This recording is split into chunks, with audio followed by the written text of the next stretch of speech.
नाज़रीन ग्रामी, हवाओं का रुख तब्दील हो गया है। जो कल साहिब इख्तियार इख्तियार थे वो अब बेख्तियार हो चुके हैं। जो कल हुकूमत में थे अब वो पार्लिमान से बाहर और अपोजिशन में है, जबकि कल की अपोजिशन आज इख्तियार के मजे लूट रही है। वतन अजीज की 70 साल तारीख में पहली बार ताकत का मरकज तब्दील हो चुका है। कौम अब रावलपिंडी की बजाय सुप्रीम कोर्ट की जानिब देख रही है। दोस्तों, आज की सबसे बड़ी खबर और ब्रेकिंग न्यूज ये है कि आर्मी चीफ ने मुल्क में मार्शल लॉ लगाने का न सिर्फ मंसूबा बनाया बल्कि फैसला भी कर लिया था, लेकिन ऐन वक्त पर यह मंसूबा रोकना पड़ गया।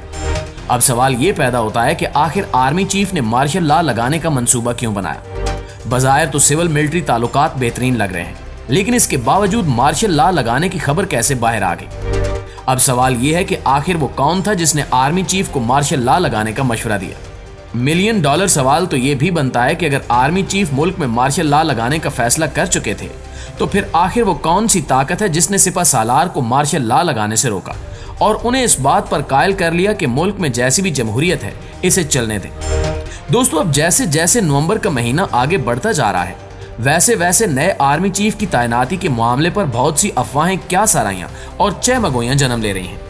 मौजूदा army chief general Qamar Javed Bajwa 29 नवंबर को अपने ओहदे की मुद्दत पूरी होने के बाद रिटायर हो रहे हैं। अब रिटायरमेंट से पहले उन्होंने अलविदाई मुलाकातें करना शुरू कर दी हैं।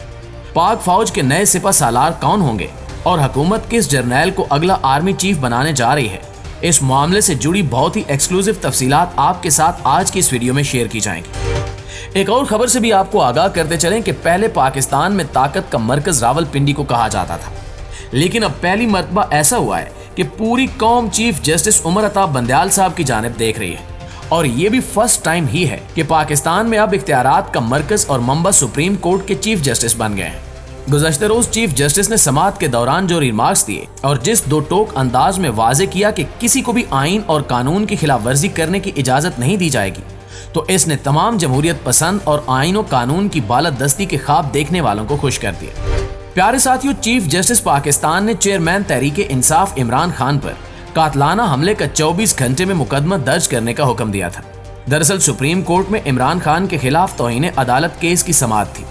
ये भी आपको बताते चलें कि इमरान खान के खिलाफ ये पर्चा हुकूमत ने कटवाया था और इस मामले पर अदालत का दरवाजा भी इस इम्पोर्टेड टोले ने खटखटाया था। IG पंजाब फैसल शाहकार भी सुप्रीम कोर्ट में बजरिया वीडियो लिंक पेश हुए। IG पंजाब को देखते ही चीफ जस्टिस ने केस की समाअत करने की बजाय पहले तो IG फैसल शाहकार की क्लास ली। सबसे पहले उन्होंने इस्तफसार किया कि IG पंजाब बताएं कि कितने वक्त में हमले की FIR कटेगी। अगर FIR में ताखीर हो रही है तो इसका मतलब है शवाहिद जाया हो रहे हैं। 24 घंटे में मुकदमा दर्ज ना हुआ तो सो मोटो लिया जाएगा। सुप्रीम कोर्ट के हुक्म के बावजूद भी इम्पोर्टेड हुकूमत की ढिठाई और हट धर्मी बरकरार रही। अदालत के हुक्म के बाद पाकिस्तान तहरीके इंसाफ के वकला जब FIR दर्ज कराने वजीराबाद के थाना सिटी पहुंचे तो वहां मौजूद पुलिस हुक्काम, जिसमें SHO भी शामिल था, उसने वकला की जानिब से जमा कराई गई दरखास्त तक वसूल करने से इनकार कर दिया। पुलिस हुक्काम का कहना था कि हम FIR दर्ज करना तो दूर, अपने अफसरान से बात किए बगैर दरखास्त तक वसूल नहीं करेंगे। अब न जाने पंजाब पुलिस को किसने FIR दर्ज करने से रोक रखा है, लेकिन ये हैरान कुन सवाल है। IG पंजाब फैसल शाहकार से जब पूछा गया कि उन्हें केस दर्ज करने या FIR काटने से किसने रोका, तो उन्होंने साफ लफ्जों में कहा कि इन्हें पंजाब हुकूमत ने मुकदमा दर्ज करने से रोका था। जब इस मामले पर सोशल मीडिया पर हाहाकार मची कि वज़ीर-ए-आला पंजाब तो चौधरी परवेज इलाही हैं जो हर वक्त इमरान खान के साथी और इत्तेहादी होने का दावा करते हैं, फिर इन्होंने FIR दर्ज क्यों नहीं होने दी, तो इसका जवाब ट्विटर पर इनके साहबजादे मोइनस इलाही ने दिया। मोइनस इलाही ने एक सारिफ की जानिब से उठाए जाने वाले सवाल के जवाब में लिखा कि पंजाब हुकूमत ने पुलिस को हिदायत की थी कि किसी भी नामालूम शख्स के खिलाफ FIR दर्ज न की जाए। मोइनस इलाही की जानिब से दिया जाने वाला ये बयान हरगिज काबिल कबूल नहीं हो सकता, क्योंकि पुलिस को नामालूम शख्स या अफराद के खिलाफ तो पर्चा काटना ही नहीं बनता। तहरीके इंसाफ की जानिब से 3 अफराद के खिलाफ FIR दर्ज कराने की कोशिश की गई थी। वजीर दाखिला राना सनाउल्लाह, जिन्हें हर मामले में टांग अड़ाने की पुरानी आदत है, वो भी मैदान में कूद पड़े। उन्होंने कहा कि अगर कोई शख्स आर्मी चीफ या वज़ीर आज़म के खिलाफ FIR दर्ज करने का मुतालबा करेगा तो इसका ये गैर आईनी और गैर मंतकी मुतालबा कभी भी तस्लीम नहीं किया जाएगा।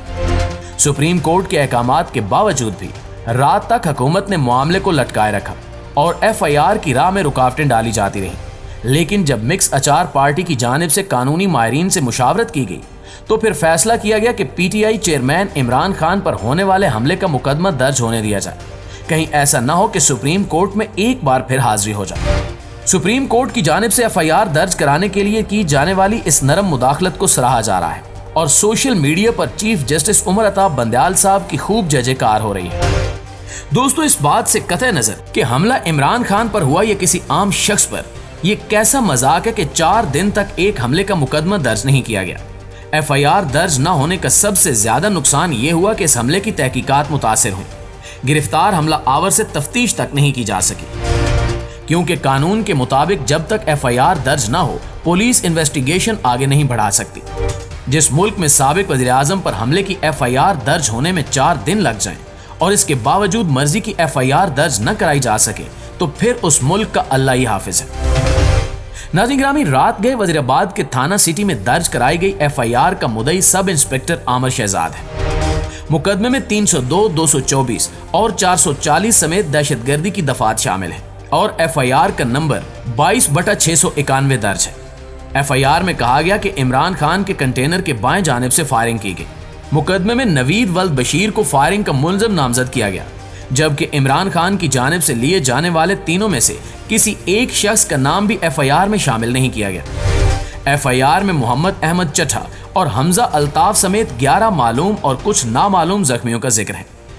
दोस्तों, फिलहाल तो इस एफआईआर को सील कर दिया गया। अब केस दर्ज होने के बाद ही गिरफ्तार मुलजिम नवीद की गिरफ्तारी जाहिर की जाएगी। हमला आवर इस वक्त सीटीडी की हिरासत में लाहौर चौक के एक सेल में मौजूद है। हामिद मीर साहब मुल्क के सीनियर तरीन सहाफियों में से एक हैं। वैसे तो सहाफी का काम किसी भी वाक़े को रिपोर्ट करना या खबर देना होता है, लेकिन हामिद मीर साहब वो सहाफी हैं जो खबर देने से ज्यादा खुद खबर बनते हैं। सहाफी असद तौर पर हमले के बाद एंकर पर्सन हामिद मीर का प्रोग्राम बंद कर दिया गया था और उनके कॉलम्स भी जंग अखबार में शाया होने बंद हो गए थे। अब पिछले हफ्ते से उन्होंने कॉलम दोबारा लिखना शुरू कर दिया है और आगाज में ही एक नया शोशा छोड़ दिया। अब इसे पब्लिसिटी स्टंट कहा जाए या कुछ और, ये फैसला हम आप पर छोड़ते हैं। हामिद मीर ने अपने कॉलम में दावा किया कि आर्मी चीफ ने मुल्क में मार्शल लॉ लगाने का फैसला कर लिया था, लेकिन ये बात इन्होंने जनरल कमर जावेद बाजवा से मुतल्लिक नहीं कही, बल्कि 2013 का तज़किरा करते हुए लिखी। हामिद मीर ने लिखा कि 2013 में नवाज शरीफ ने 2 सीनियर जर्नैलों को नजरअंदाज करके राहील शरीफ को आर्मी चीफ बनाया। ये साहब फील्ड मार्शल बनने का ख्वाब देखने लगे और एक मौके पर मार्शल लॉ लगाने वाले थे, लेकिन कुछ साथी अफसरों ने इन्हें रोक दिया और नवाज शरीफ बड़ी मुश्किल से बच गए। अब हामिद मीर के इस दावे में कितनी सदाकत है, ये तो आने वाला वक्त साबित कर देगा। हमेशा की तरह इस दुआ के साथ इजाजत दीजिए कि अल्लाह रब्बुल इज्जत हम सब का हामी और नासिर हो और पाक सरजमीन की हिफाजत फरमाए। आमीन सुमा आमीन। पाकिस्तान जिंदाबाद।